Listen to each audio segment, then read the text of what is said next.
Ainda falando sobre o Supremo, eu não sei se vocês eu não sei se vocês lembram, mas eu tenho idade o suficiente para me lembrar, porque eu tenho mais de 6 meses de idade, da época onde nós fizemos uma cobertura histórica das eleições americanas de 2024.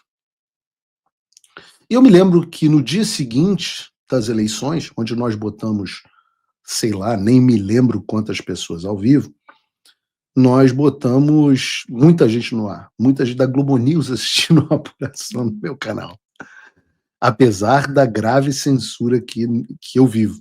Né? Muita gente, o Guga pergunta, poxa, por que o Paulo Figueiredo é censurado e outros não? Eu te digo porque o general Tomás, o Frajola, comandante do Exército, pediu especificamente ao Alexandre o bloqueio das minhas redes sociais porque eu era muito perigoso pela minha influência nas Forças Armadas. E mesmo assim, com todo esse bloqueio, nós tivemos a maior audiência do Brasil na apuração das eleições americanas. E nós estamos, nesse momento, com uma baita audiência, mais de 23 mil pessoas assistindo, e se as pessoas curtirem, vamos passar disso. Mas nós tivemos uma audiência gigantesca naquela eleição. E no dia seguinte, os ministros do STF se reuniram e a coluna da Mônica Bergamo publicou um recadinho. Eu não sei se vocês lembram disso. Isso é de quando? Do dia seguinte, depois das eleições. Ela diz assim: ministros do STF fazem piada sobre quem terá o visto para os Estados Unidos cancelado por Donald Trump. Parlamentares norte-americanos aliados a deputados bolsonaristas fazem pressão contra a corte brasileira, mas magistrados demonstram tranquilidade. Era um clima maravilhoso. Era impunidade, era festa, era piada, era recado através da Dani na Globo News, lembra? A situação está sob controle, só não sabemos de quem. KKKKK.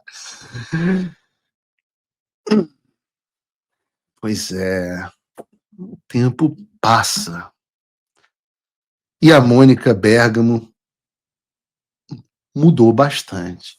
O clima mudou, acabou o milho, acabou a pipoca, acabou a festa e acabaram as piadas. Da época de piada para agora, sanção a Moraes é inadmissível e gerará solidariedade, dizem ministros do STF. A matéria diz assim, eu vou ler os trechos e vou comentar com vocês. A possibilidade de o governo dos Estados Unidos aprovar sanções contra o ministro do STF, Alexandre de Moraes, é considerada inadmissível por magistrados da corte ouvidos pela coluna. Eles afirmam que a medida será uma clara tentativa de interferência dos Estados Unidos no judiciário brasileiro, algo definido como impensável. Aliás, parece que a solidariedade já começou, até por parte de alguns. A OAB, a mesma entidade que não se pronuncia quando o Supremo Tribunal... Ah, não, agora acabou o quote. Tinha que ler o end of quote do Joe Biden. Foi mal, João. Falha minha. Que o que o João escreveu aqui para mim foi que a OAB, a mesma entidade que não se pronuncia quando o STF cerceia os direitos dos advogados e dos réus, publicou, isso foi pouco antes, depois de a gente começar o programa, entrou na última hora na pauta, uma nota em defesa da soberania nacional e da independência da jurisdição brasileira. OAB, caramba, vocês parecem as Forças Armadas atentas e vigilantes. Em seguida veio o Gilmar Mendes, sobre quem a gente ainda vai falar um pouco ainda hoje. E ele publicou o Gilmar está viajando, eu apurei que ele está em Portugal, depois vai para a Alemanha, mas ele não deixa de publicar uma notinha no X. Eu vou ler aqui para vocês. Ele disse assim: a regulamentação das plataformas digitais e o estabelecimento de parâmetros para discursos odiosos constitui elemento basilar da soberania nacional para qualquer nação contemporânea. Não há paradigma universal. Eu não sei se dá para entender o que ele escreveu, porque ninguém entende uma merda dessa. Tá? Mas o que ele diz é que a regulamentação das plataformas é um dos parâmetros para a proteção do discurso de ódio e que isso é um elemento da soberania nacional e cada país faz do seu jeito, não tem um paradigma universal. É igual sabe exatamente o que a Cantanhede disse? Guga, você está muito acostumado aí com os Estados Unidos. É o que o Fidel Castro diz também. Não, isso aí, coisa de liberdade de expressão, é coisa de americano. Cada país tem o seu jeito. Não tem valor de liberdade absoluto. Continua Gilmar. A experiência brasileira mostrou que nos últimos anos que a Câmara de Eco e as manifestações extremistas corroem os fundamentos republicanos. Cabe a cada Estado, mediante um aparato institucional próprio, salvaguardar os preceitos democráticos. Não se pode admitir que agentes estrangeiros cerceiem o exercício da jurisdição doméstica na tutela de garantias constitucionais. A autonomia normativa, ou seja, cada país pode fazer o que quiser. A autonomia normativa representa imperativo da autodeterminação democrática. E eu respondi ao ministro Gilmar Mendes. Eu tomei o cuidado de redigir uma resposta educada a ele.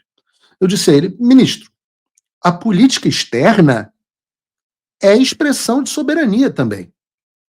Os parâmetros de liberdade de imprensa, expressão e devido processo legal estão consagrados em diversos tratados internacionais dos quais o Brasil é signatário, incluindo a Declaração Universal dos Direitos Humanos.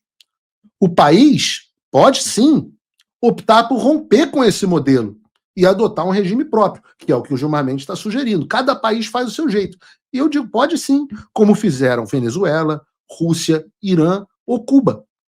Mas, ao fazer isso, inevitavelmente abrirá esse país mão dos benefícios de integrar a comunidade internacional ocidental, liderada pelos Estados Unidos. Isso inclui acesso a instituições financeiras, circulação internacional, proteção jurídica e prestígio, não só dos governantes, mas também de seus familiares, escritórios de advocacia e institutos. Quem não quiser seguir essas regras pode, é claro, se desconectar e viver em seu próprio Xandaquistão. Mas não espere manter as vantagens de um sistema que se recusa a respeitar. Eu termino dizendo, o senhor sempre foi um homem razoável e já passou da hora de recobrar o juízo. Pun intended. Pun intended é uma expressão em inglês quando você está querendo dizer que o trocadilho de recobrar o juízo é um trocadilho intencional. É uma forma de dizer para o Gilmar o seguinte, Gilmar, chega de ser capacho do Alexandre de Moraes. Chega de ser capacho. Porque a verdade é que Gilmar Mendes tem gratidão ao Alexandre de Moraes, por duas formas. Primeiro, porque ele tornou o tribunal do qual Gilmar Mendes é integrante absolutamente onipotente, um tribunal que pode decidir tudo, e se pode decidir tudo, tem um poder enorme, por definição, não é verdade?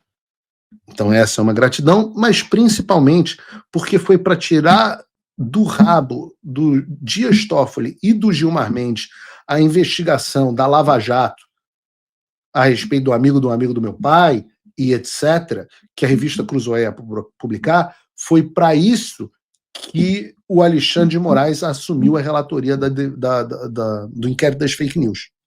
E por isso Dias Toffoli e Gilmar Mendes têm uma enorme gratidão ao Alexandre.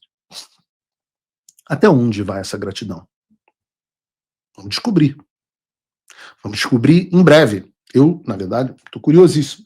Eu tenho simpatia pelo ministro Gilmar Mendes, vocês vão me desculpar. Eu digo por quê. Eu acho que o ministro Gilmar Mendes foi absolutamente fundamental em salvaguardar o Brasil da loucura da Lava Jato.